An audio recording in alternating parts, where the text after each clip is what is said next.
ഇന്ന് തന്നെ ഡൗൺലോഡ് ചെയ്യൂ. കാണൂ നിങ്ങളുടെ ഫേവറേറ്റ് ഷോസ്. എന്റെ മനസ്സില് വേറെ ചില ലക്ഷ്യങ്ങളുണ്ട്. അവിടേക്ക് എത്തുന്നത് വരെ നമുക്ക് മാഡവും രാജുവായിട്ട് തന്നെ തുടരാം. എന്നോടുകൂടി പറ രാജു. നീ നിന്റെ അമ്മയായ എന്നെ പറ്റിക്കാൻ നോക്കി. അത് ശരിയല്ലല്ലോ എന്ന് കരുതി ഞാൻ നിന്നെ പറ്റിച്ച്. പക്ഷെ നമുക്ക് രണ്ടുപേർക്കും കൂടെ ഒരു 16ന്റെ പണിയും കിട്ടി. അതൊക്കെ അങ്ങ് പോട്ടെന്ന് വെക്കാം. ആ കൃതിക ആയതുകൊണ്ട് നമ്മളെ വെറുതെ വിട്ട്. അല്ലെങ്കില് 16 കൊല്ലം ജയിലിൽ കിടന്ന് ഉണ്ട തിന്നേണ്ട കേസാ. ജയിൽ ഇപ്പൊ ഉണ്ടം പരിയൊന്നുമല്ല, VIP ഫുഡാ. മട്ടനും ചിക്കനും ഒക്കെ ഉള്ളത്. എടാ, ഞാനൊരു പുതിയ ചിന്തയുമായിട്ടാണ് ഇപ്പൊ വന്നത്. ഐഡിയ ആണോ? അതെ. എന്റെ പൊന്നമ്മേ, ഞാൻ എങ്ങനെയെങ്കിലും ഒന്ന് ജീവിച്ചോട്ടെ. എന്നെ കൊണ്ട് ആപ്പിലാക്കല്ലേ. അതല്ലടാ, നമുക്ക് മാപ്പ് പറഞ്ഞ് സാഷ്ടാംഗം വീണ് ആ കൃതിയോട് അങ്ങോട്ടാം. കോടാനു കോടീശ്വരി അല്ലയോ, എല്ലാം മറന്ന് നമ്മളെ അങ്ങ് സഹായിക്കും. ഒരു 2 ബംഗ്ലാവും ഒരു 4-5 കോടി രൂപയും തന്നാ നമുക്കൊരു ശല്യത്തിന് നിൽക്കാതെ നമുക്കങ്ങ് പോവാം. ചെല്, ഇപ്പൊ കിട്ടും. ഒരു 10 കോടി 8 ബംഗ്ലാവും. ആ ഹോട്ടലിൽ വെച്ച് എന്തൊക്കെ ചീത്തയാ നിങ്ങൾ ആ കൊച്ചിനോട് വിളിച്ച് പറഞ്ഞത്? ആ കൊച്ചു വളരെ നല്ലവളാടാ. പിന്നെ നമുക്ക് ഒട്ടി നിന്നിട്ട് ഒരു തട്ടിപ്പ് നടത്തിയിട്ട് അങ്ങ് മുങ്ങാം. ഏത് കുളത്തിലാ മുങ്ങുന്നേ?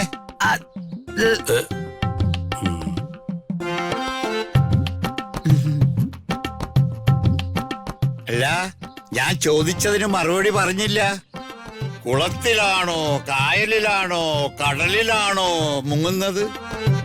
അല്ല, ഞങ്ങള് വെറുതെ ഒന്നുമില്ല. ഞങ്ങൾ ഒരുമാതിരി പ്ലാനും പദ്ധതിയൊക്കെ ആലോചിക്കായിരുന്നു.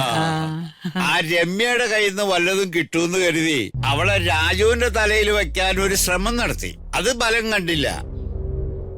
ഉടൻ മറിഞ്ഞ് ഹൃതികമളുടെ കൂടെ കൂടി. അക്കൗണ്ട് ഒന്ന് ഫ്രീസായിപ്പോ മോള് ദരിദ്രയാണെന്ന് കരുതി അതിനെ ഉപദ്രവിക്കാനും തുടങ്ങി. തുണി അലക്കിക്കുന്നു, മുറ്റമടിപ്പിക്കുന്നു, തറതുടിപ്പിക്കുന്നു, ചീത്ത വിളിക്കുന്നു. ആ കുട്ടി തനി തങ്കമാണെന്ന് വൈകിയാ 2 പേരും അറിഞ്ഞത്. എന്നിട്ട് നാണം കെട്ട് ലോഹ്യം കൂടാൻ ചെല്ലണു. നിങ്ങളിവിടെ കേറി വന്ന നാള് മുതല് ഞാനൊരു ഇന്റർനാഷണൽ തറയായി. അതുകൊണ്ട് പറയാ, പോയി ചത്തൂടെ?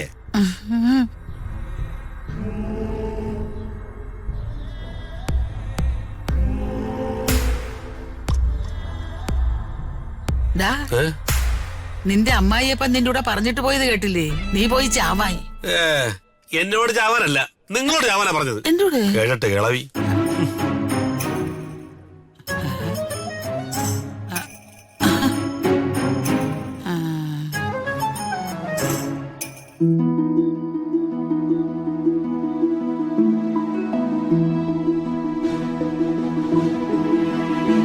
ഭയങ്കരൻ.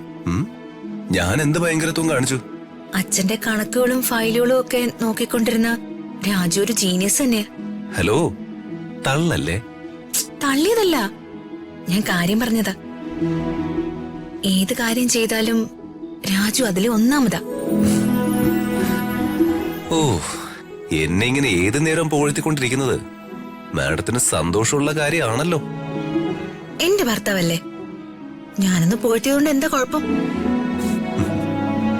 ഈ പുകഴ്ത്തല് കേട്ടാലേ എനിക്ക് എന്റെ ശരീരത്തിലൂടെ തേരട്ട ഇഴഞ്ഞു പോകുന്നൊരു ഫീലാണ്. രാജു രാജു, വളരെ സീരിയസ് ആയൊരു ബിസിനസ് കാര്യം ഞാൻ ചോദിച്ചോട്ടെ? ചോദിക്കും മാഡം, അതിനല്ലേ ഞാൻ ഇവിടെ ഇരിക്കുന്നത്.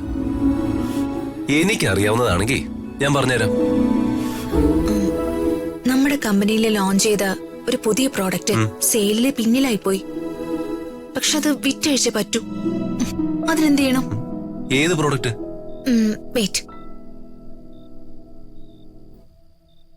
ഇത് നോക്ക്. ആ, ഷാംപൂ ആണല്ലേ? അതെ. ഇത് മാർക്കറ്റിൽ വീണുപോയോ? വീണു പോയെന്ന് പറയാൻ പറ്റില്ല. സെയില് കുറവാ.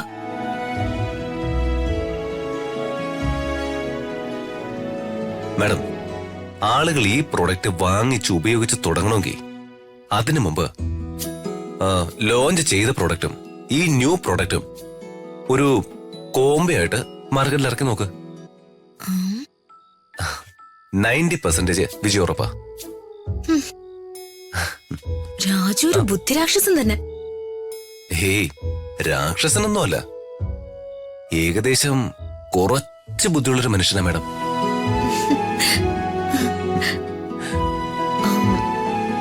രാജു, ഈ മാഡം വിളി എന്ന് അവസാനിപ്പിക്കും? അവസാനിപ്പിക്കും. ശരി, അപ്പൊ ആ വിളി അവസാനിക്കുന്നത് വരെ ഞാൻ രാജുവിനെ സാർ എന്ന് വിളിക്കും. പണ്ട് അച്ഛനെ വിളിച്ചതുപോലെ. മാഡം, എന്റെ മനസ്സില് വേറെ ചില ലക്ഷ്യങ്ങളുണ്ട്. അവിടേക്ക് എത്തുന്നത് വരെ നമുക്ക് മാഡവും രാജുവായിട്ട് തന്നെ തുടരാം. എന്നോടുകൂടി പറ രാജു. മാഡത്തിന്റെ അമ്മയെ കണ്ടെത്തണം. പത്മാവതി വർമ്മ എന്തിന് മീര എന്ന പേര് മാറ്റി ആൾമാറാട്ടം നടത്തി ജീവിക്കുന്നു എന്നറിയണം.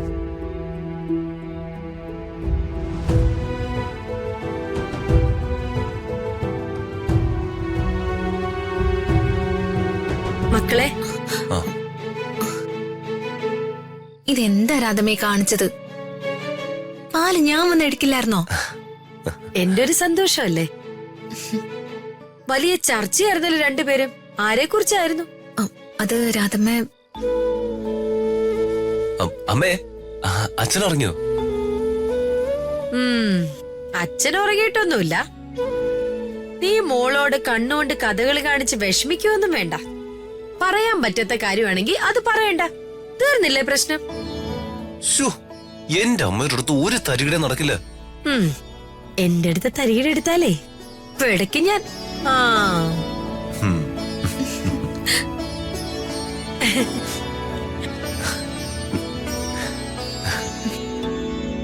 രാധമ്മ ആ കാര്യം അറിഞ്ഞ എന്താ കുഴപ്പം രാജു? കുഴപ്പമൊന്നും ഉണ്ടായിട്ടല്ല, തൽക്കാലം അറിയണ്ട. ഞാൻ ഋതിക മാഡത്തെ കല്യാണം കഴിച്ചത് മാഡത്തിന്റെ അച്ഛന്റെ സമ്മതപ്രകാരം മാത്രമല്ല, അമ്മയുടെ നിർബന്ധം കൂടി ഉണ്ടായിരുന്നു. ആ സത്യവും എല്ലാവരും അറിയണം.